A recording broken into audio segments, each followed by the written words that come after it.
A lot of my videos, especially the ones with a lot of views, have comments where someone says, "Where were you 20 years ago when I was younger?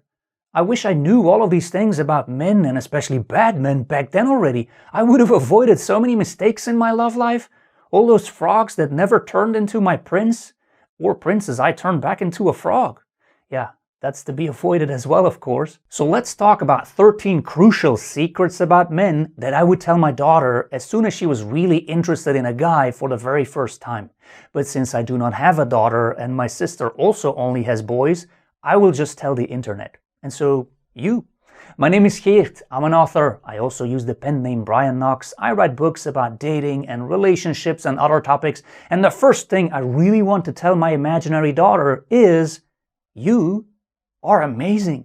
And not just because you are my imaginary daughter, but because you truly are amazing. Never give attention to men that cannot see that. You are unique and there's nobody out there like you. To the right man for you, you will be very valuable. So never settle for a guy who is not him. And if there is a man you like, never spend your time on trying to prove to him how amazing you are. The right man will see it. No proving needed. Instead, try to spend your time on treating yourself like the amazing person that you are. Nothing will have a better return on investment than spending time valuing yourself and working on yourself. If you treat yourself with respect, other people will respect you a lot more in return. Always remember, self-respect attracts respectful partners. It's like a beacon, like a light from a lighthouse. Good men can see that you have healthy standards and they are drawn to you because of them. Number 2. Women that do not try hard, women that don't chase after a man, for example, will always have more success with men than women who do try hard. And they will feel a lot happier and more secure when they are dating or are in a relationship with someone. Trying hard gives you diminishing results. The harder you try in your love life, the less results you will get. It lowers your value, and not just in his eyes, but more importantly, in your own. It will feel like as if you are losing yourself, and that's because you are. If you have to try hard to make a man feel anything or do something like show his love or be respectful, he's simply not the right guy for you. Now the emphasis is on the word hard. Both of you will have to put in an effort, of course, but you cannot and should not be the only one who's pulling the relationship forward, because then there is no relationship. Number 3, know when to believe him and when not to believe him. And the difference, dear imaginary daughter, will save you from a lot of heartache. It will save you so much time when a man says something negative, like, "I think you deserve better than me. I'm not ready for a relationship. I see you as just a friend. I'm not looking for something serious. I still think about my ex a lot." Always immediately believe him, even if his actions seem to prove otherwise. A good and emotionally mature guy will never ever risk losing you by playing games. So if you hear any of these, he's either a game-playing bad guy that wants to manipulate you, or he's an honest guy and he means what he said. You deserve better than both of these types. If he says good things like, "I can imagine us staying together forever. I'm falling for you. You are my type. I love you," do not immediately believe him. Ask yourself, do his actions match his words? Are the things he's doing what a man who loves me would do? If yes, you possibly found a great guy. If not, do not believe him. He's still on probation, but it's not looking good. Number 4. He will indeed never ever risk losing you. A good man will always protect what he has with you. And he will make mistakes, but a good man will never deliberately do things where he knows he risks you leaving him because of his own actions. If you show a boundary to a good guy, you will not have to repeat it 20 times. You will not have to get mad for him to respect that boundary. That said, not everything can be a boundary. Pick them wisely.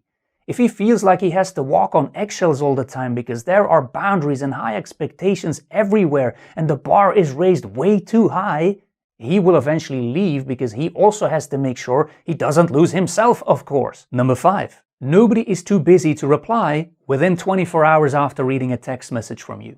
If he reads your text message and then takes longer than even 8 hours to reply, he's either trying to think of something really great to say so you would think he's amazing, which can only happen in the first weeks of the both of you dating, and then you will see and feel the effort he put into his reply. It will be long, and it will be clearly meant to impress you, because the other, much more probable option is he's just not that into you, or he's playing games, which you will also see, because then his replies will be rather short and will give you as much clarity on his feelings for you as a flashlight with dead batteries. So not a lot. Number 6, call me old-fashioned, but if he doesn't insist to pay during the first date he asked you out for, it's not looking good. Now, insist and first date he asked you out for are all important words here. Men want to provide for and protect the woman they like, which does not mean they want to pay for everything, nor should they, but the first date, the very first bill or check that arrives during the first date, you know, that very special moment where he can show that he had fun and that he likes you and that he would love to see you again, and what a hero he is by picking up that check so he can impress you, just like a knight that just conquered an army of savages to be there with you. If his phone or payment card isn't ready to pay that check before you can blink twice, it's not looking good. I am not saying he should pay for the first date, but whether he does or doesn't offer to pay, that's an important sign.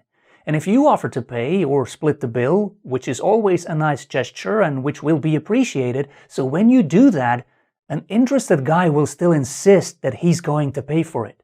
And again, I'm only talking about the first date here. He's not an ATM machine that should keep paying for everything going forward, but the first date, that's special. There will only ever be one first date in your potential relationship with him. Number 7, you cannot change him, you can only decide how you respond. He's never a project. Do not fall in love with what he could one day become, fall in love with who he is right now, or do not fall in love at all and be gone before it happens. Most men do not change, and those who do will only change because they want to, not because you tell them to. So if he does something or is something that you do not like, you cannot change him, but you do decide how you respond. And a great way to respond is with your attention. Don't give any of it to men that do not treat you like you deserve to be treated. Never give attention to a man just because you like him, or because you think he's attractive, or because you feel there is a lot of chemistry. Give attention to him because he treats you well and you happen to like him. Number 8, talking about chemistry, chemistry is very overrated. A lot of people base their choice of a partner about 90% on chemistry. And women and men make this mistake, and I've been one of them in my 20s. But some women, if they can pick between a good guy they do not feel a lot of chemistry for, or a somewhat bad and unavailable guy they do feel a lot of chemistry for, will pick the bad guy because he's exciting. And some of those women have mistaken the emotional roller coaster he takes them on for chemistry. Now, there should of course be attraction, but realize that having the same values and being able to communicate well are so much more important than chemistry. A relationship is not a combination of one-night stands that are hot and steamy. It's a deep friendship with someone that you love to kiss and sleep with as well. Number 9, do not play it cool. Playing it cool does not make him more attracted to you and does not prevent him from losing interest. We sometimes play it cool to avoid rejection or to not scare someone away by showing them that we really like them or by asking for what we want in a relationship. But do you really want to be with a guy who's only sticking around because you are playing it cool? Because you're not forcing him to show his real cards and intentions? Open communication always starts on day one, and that includes telling him what you want and like. And then it's up to him to decide if he can give that to you or not, and to be honest about that. There is no need to go overboard, but ask for what you want. That's a great way to filter the men that are really into you and those that are waiting for someone else to come along. The right men want to climb mountains to be with you, so find out who these men are. Number 10, you deserve a man that brings out the best in you. So if you are dating a guy or are in a relationship with a guy and you feel that you can be your best self because he is in your life, then you possibly found a great guy. If, however, you feel that you are kind of slipping away, that you are getting mad and upset all the time because of the things he is doing or is not doing, if he brings out the worst in you, he's not the guy for you. He could be a great guy, but he's the wrong guy for you. Number 11, when a previously interested guy pulls away or acts disinterested all of a sudden and is giving you a lot of mixed signals, and you let him go because you do not have time for these types of childish behaviors, and then after a while he's suddenly back and gives you a lot of attention and seems really into you, it does not mean he likes you, it just means he didn't find anyone else. If you take this guy back, the same thing will happen all over again, and you deserve better than that. Number 12. Always address red flags. Never ignore them. If you see a red flag, point it out and then listen to his defense. And then you be the judge. If you are, for example, looking for a relationship, not a fling or a situationship, and you meet a guy that does not want to call you his girlfriend, or that does not want to talk about where this is going, have the conversation.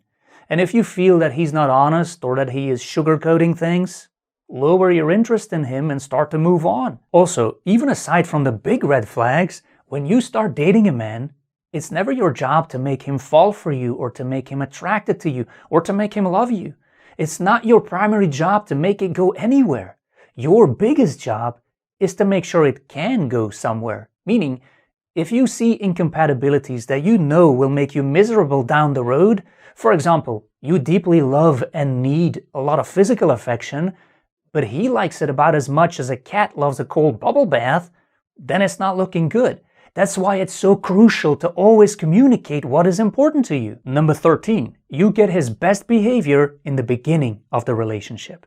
In the first couple of weeks and months after meeting him, that's when he's trying to show the best version of himself to you.